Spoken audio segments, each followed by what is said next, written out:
اعوذ باللہ من الشیطان الرجیم، بسم اللہ الرحمن الرحیم۔ یہ حدیث صحیح بخاری اور صحیح مسلم سے لی گئی ہے۔ اس حدیث کا موضوع ہے گھر میں داخل ہونے کے آداب۔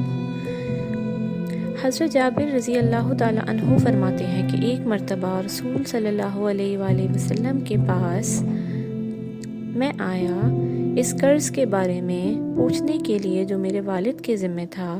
میں نے دروازے پر دستک دی، بس فرمایا آپ صلی اللہ علیہ وآلہ وسلم نے، کون ہے؟ میں نے کہا میں ہوں۔ آپ صلی اللہ علیہ وآلہ وسلم نے فرمایا میں گویا حضور صلی اللہ علیہ وآلہ وسلم نے میرے اس طرح جواب دینے کو ناپسند کیا۔ حدیث کا مفہوم اس طرح ہے کہ جب آپ رضی اللہ تعالیٰ عنہ صلی اللہ علیہ وآلہ وسلم کے گھر پر آئے اور انہوں نے دستک دی تو آپ کے سوال کرنے پر کہ کون ہے، انہوں نے بجائے اپنا نام بتانے کے کہا کہ میں، جس سے یہ ظاہر نہیں ہوتا کہ دستک دینے والا کون ہے، اور اس عمل کو آپ صلی اللہ علیہ وآلہ وسلم نے ناپسند فرمایا۔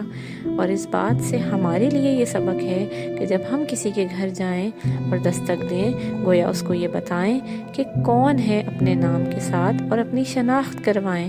جزاک اللہ خیرا کثیرا۔